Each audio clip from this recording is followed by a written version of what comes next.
Salve, salve galera, SEB, professor Breno de Sociologia, e nessa aula, a quarta das origens da modernidade, nós vamos abordar as famosas revoluções burguesas, os processos revolucionários que edificaram uma nova ordem política e social na Europa e depois em todo o Ocidente, tornando, portanto, o grande alvo, o grande objeto de estudo da própria sociologia, a ciência da modernidade.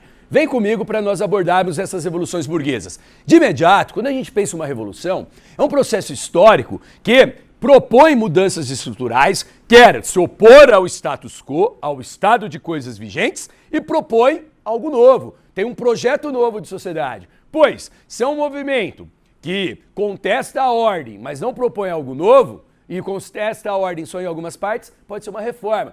Se é um movimento que apenas contesta a ordem, mas não propõe algo novo, é apenas uma revolta. Então aqui nós estamos falando de processos revolucionários. Novamente eu resgato um dos autores da sociologia clássica que mais pensou esses eventos históricos chamados de revoluções, Karl Marx, que em uma de suas obras vai dizer uma frase famosíssima, clássica: as revoluções são as locomotivas da história. O que isso quer dizer? Elas aceleram o tempo histórico, elas trazem mudanças estruturais inovadoras, nem sempre benéficas, mas extremamente importantes para transformar a realidade social de uma época. E nessas questões, nós vamos destacar detalhadamente a Revolução Industrial e a Revolução Francesa, correto?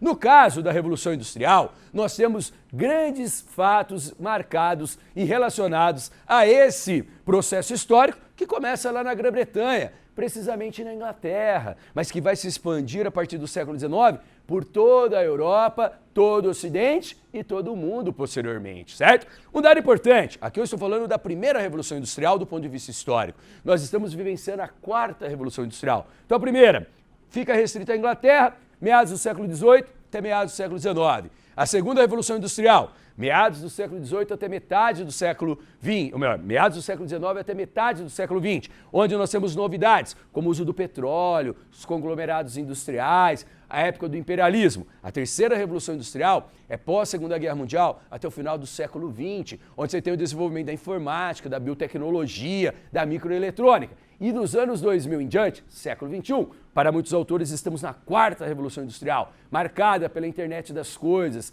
a Big Data e também a inteligência artificial. Ou seja, ainda estamos vivenciando a Revolução Industrial, mas uma nova etapa. Nessa primeira etapa, o que nos importa? As mudanças, as transformações e os problemas sociais que esse movimento tão importante na história do Ocidente acarretou. Um grande autor chamado Eric Hobsbawm vai dizer que a Revolução Industrial inglesa ela só é comparada em termos de importância à Revolução Neolítica no período pré-histórico. Isso é muito significativo para a gente. Quais são os aspectos que nos importam aqui? As mudanças. Que mudanças são essas? A primeira, o triunfo da indústria capitalista promoveu uma transformação radical na estrutura socioeconômica, dando um novo rumo à sociedade emergente. Ou seja, falar de Revolução Industrial na sua primeira fase é falar da mecanização da produção, a introdução das máquinas, a maquinofatura, mas uma mecanização do tempo. Agora, essa importante invenção humana que já existia vai moldar toda a vida moderna. Não é mais um tempo natural,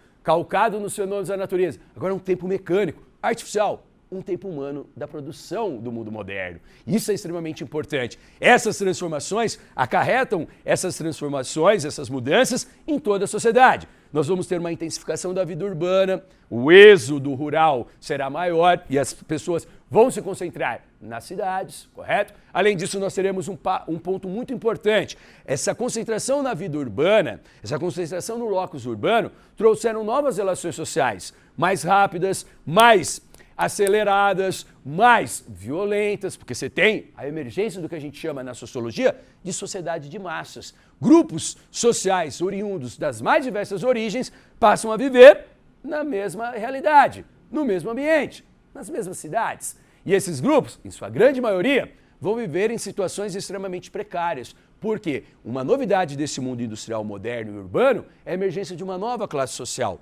o proletariado urbano. E lembre-se, quando surge esse proletariado urbano, a força produtiva das indústrias, das fábricas inglesas, eles estavam nas piores situações que vocês podem imaginar. Com jornadas diárias extenuantes de 12 a 16 horas, com baixíssimos salários, com acidentes de trabalho frequentes, com também um uso indiscriminado do trabalho infantil e feminino, as mulheres faziam as mesmas funções que os homens e recebiam de 5 a 10 vezes menos, ou seja, era um ambiente não só de coisas virtuosas e boas, enquanto novidades, mas novos problemas sociais também surgiram. É nesse sentido que as novas questões sociais emergem ou emergiram desse cenário, como o aparecimento das cidades industriais, como eu falei para vocês, cidades como Leeds, Sheffield, Leicester, Londres, Manchester, Liverpool, são grandes e importantes centros urbanos das primeiras fases do mundo industrial moderno. E ali, novas realidades e problemas precisavam ser compreendidos, explicados e, se possível, solucionados. Além disso, a situação dos trabalhadores, como eu falei, era extremamente precária. Nós temos obras, tanto na literatura como na pintura, que vão retratar essa condição precária da classe proletária no limiar do mundo industrial do século XIX. Isso é muito importante para nós considerarmos. Por exemplo, uma obra clássica da literatura francesa chamada Os Miseráveis, de Victor Hugo, que vieram a se transformar essas análises de Victor Hugo em filmes. Se você quiser aproveitar esse momento, fica a dica de assistir várias versões dos Miseráveis de Victor Hugo. Mas podemos encontrar obras de Charles de Baudelaire, Charles Dickens, grandes nomes da literatura do século XIX, que vão tratar desses problemas sociais, correto? Além disso, transformações tecnológicas. Eu não falei da mecanização? A criação é marcado esse momento pela criação das ferrovias, das máquinas que os trabalhadores eram obrigados a utilizar, muitas vezes sem ter treinamento. Então, acidentes de trabalho eram frequentes, se mutilavam, não tinham direitos trabalhistas. Se eles fossem acidentados e ficassem machucados e impedidos de continuar a produzir, eles eram mandados embora e nada garantia a sua sobrevivência. Esse era o cenário, correto? Além disso, nós temos as ferrovias, o navio a vapor. Essas são as novidades tecnológicas que alteram significativamente o mundo daquela época, o cenário europeu daquele momento, certo? E além disso, a organização do trabalho na fábrica. Surge o trabalho fabril. As pessoas não vão mais produzir como os artesãos medievais na sua casa, na oficina medieval, com 1 ou 2 trabalhadores, sendo um deles aprendiz. Não! Agora, a classe trabalhadora se proletariza. Eles só vão ter força de trabalho, vão ter que se locomover para espaços, verdadeiros galpões, onde dezenas, centenas e, em alguns casos, milhares de trabalhadores vão trabalhar um ao lado do outro, sofrendo as mesmas consequências, tendo a mesma insalubridade e começando a gestar uma mesma consciência de classe que vai ser explorada pelos primeiros sociólogos para entender a classe trabalhadora. Ou seja, é um mundo novo, é um mundo em gestação, que traz novidades produtivas, mas também traz questões sociais, que são o alvo de estudo sociológico, correto? Para terminar a nossa abordagem, vamos tratar de uma outra revolução burguesa, a famosa Revolução Francesa, a mais importante de todas as revoluções burguesas. Porque essa, e não a de Avis, não a Revolução Puritana e Gloriosa na Inglaterra no século XVII, e nem mesmo a Revolução Americana, no que hoje nós chamamos de Estados Unidos da América, no final do século XVIII, são consideradas, apesar de anteriores, as mais relevantes de todas as revoluções burguesas. Porque a Revolução Francesa, depois de 10 anos de lutas violentas na França, teve a chegada ao poder de Napoleão Bonaparte, que, bem ou mal, levou pela força das armas suas ideias, ditas revolucionárias, a partir do que havia sido feito na França, para toda a Europa e, posteriormente, para todo o Ocidente. Então, a Revolução Francesa tem uma abrangência maior, tem uma amplitude, porque transcendeu os limites da França logo após a sua ocorrência, graças às ações de Napoleão Bonaparte. Tendo essa premissa, leiam comigo. A Revolução Francesa representou uma prova definitiva da maturidade burguesa, pois com a queda do absolutismo e a tomada do poder político pela burguesia, sepultaram-se os últimos entraves ao capitalismo, ou seja, as estruturas do antigo regime. É uma revolução notadamente burguesa. Os líderes revolucionários eram burgueses, como Danton, Robespierre, correto? Grandes nomes da Revolução, mas que fizeram o que fizeram com o apoio das camadas populares, como os camponeses e os trabalhadores urbanos, como os sans-culottes. Sem esses grupos populares, a burguesia não conseguiria ter feito o que fez. É por isso que os valores iluministas foram importantes, porque foram difundidos para fazer com que, no primeiro momento, as camadas populares entendessem que as questões burguesas também eram questões dela. Por quê? Deles.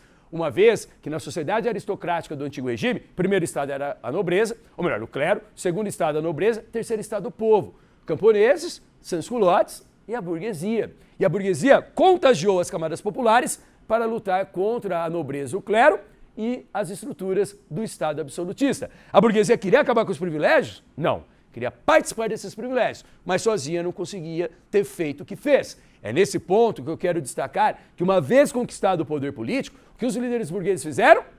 Chutaram para escanteio os grupos populares. O exemplo, junho de 1791 é quando, na Revolução Francesa, é criada a primeira Constituição na história da França. Nessa Carta Constitucional, o que os líderes burgueses fizeram? Criaram um sistema de participação política pautado no voto censitário. Ou seja, o critério que para votar e ser votado, você tinha que ter riqueza, tinha que ter uma renda. Pense comigo, dos 3 grupos que compunham o terceiro Estado, qual foi contemplado com o voto censitário? A burguesia. Uma vez o poder, ela escanteou as camadas populares e efetiva um Estado burguês, construído ao sabor dos seus próprios interesses. Essa é a questão. Mesmo que seja uma luta contra os privilégios, contra a própria estrutura do antigo regime e absolutismo, não vai se efetivar no primeiro momento, mas o antigo regime vai ser derrubado a partir de 1848, da Primavera dos Povos, como uma consequência desses eventos que aqui estamos abordando, correto? Isso é muito importante. Uma revolução é burguesa, não só porque ela é comandada ou atende os interesses da burguesia, mas porque ela cria condições para se efetivar as relações do mundo capitalista moderno, certo? É nesse ponto, para terminar a nossa aula, que eu trouxe, além dessa imagem importante da Revolução Francesa, uma questão fundamental. O símbolo da Revolução Francesa é, digamos, a tomada da Bastilha, a prisão política dos reis da dinastia Bourbon, como o rei Luís XVI. Agora pense comigo, como eu falei numa aula passada, quando, no início de 1793, ficou conhecido como o período do terror, é no momento que o rei Luís XVI foi decapitado em praça pública. Imagina quando essa informação, semanas posteriormente ao fato, chegou aos ouvidos dos outros monarcas europeus, que eram tudo parente, eles se casavam com as irmãs, primas um do outro. Ora, eles ficaram imaginando que era um sinal de novos tempos, porque não era só um fato simbólico, era um fato efetivo. O poder do grande monarca absolutista da dinastia Bourbon, um dos grandes nomes do absolutismo em toda a Europa, foi preso, julgado como traidor da nação francesa e guilhotinado em praça pública. Efetivamente é um sinal dos novos tempos. É a chegada da burguesia ao poder, é uma nova forma de Estado, é a derrubada do antigo regime. E para a gente terminar, leiam comigo a frase ou esse trecho do grande Eric Hobsbawm na obra Era das Revoluções, uma grande referência historiográfica sobre o assunto. A Revolução Francesa enfrentou o regime absolutista e forneceu as bases da dimensão política e ideológica que marcaram a modernidade e, em especial, o século XIX. Foi, definitivamente, de todas as revoluções que a precederam e a seguiram, a Revolução Social de Massa. Foi a única que se espalhou por todo o mundo, fomentando os movimentos revolucionários subsequentes, inclusive o socialismo e o comunismo modernos. Mesmo que esses dois elementos finais, o socialismo e o comunismo, tenham grandes diferenças em relação aos valores burgueses, e, de uma certa maneira, são resultado das mudanças também das revoluções burguesas, correto? Finalizando nossa aula e esse tema das origens da modernidade, nós temos a conclusão de todo esse cenário. Qual é? Leiam comigo. É nesse contexto, ou seja, a modernidade, que surge a necessidade de se interpretar e compreender os problemas da sociedade urbana e industrial, além de explicar essa nova ordem social, política e econômica. É assim que no século XIX surge a sociologia, com Augusto Comte, nosso próximo assunto, dotada de arcabouço teórico, com um método específico e um objeto de estudo definido, a sociedade moderna e seus fenômenos sociais. Nessas aulas que abordamos as origens e o desenvolvimento e consolidação da modernidade, criamos o objeto de estudo sociológico, a sociedade moderna, seus problemas sociais e as relações entre nós, seres humanos, imbuídos, inseridos nesse contexto chamado de modernidade, correto? Paramos por aqui, aquele abraço e até o próximo vídeo.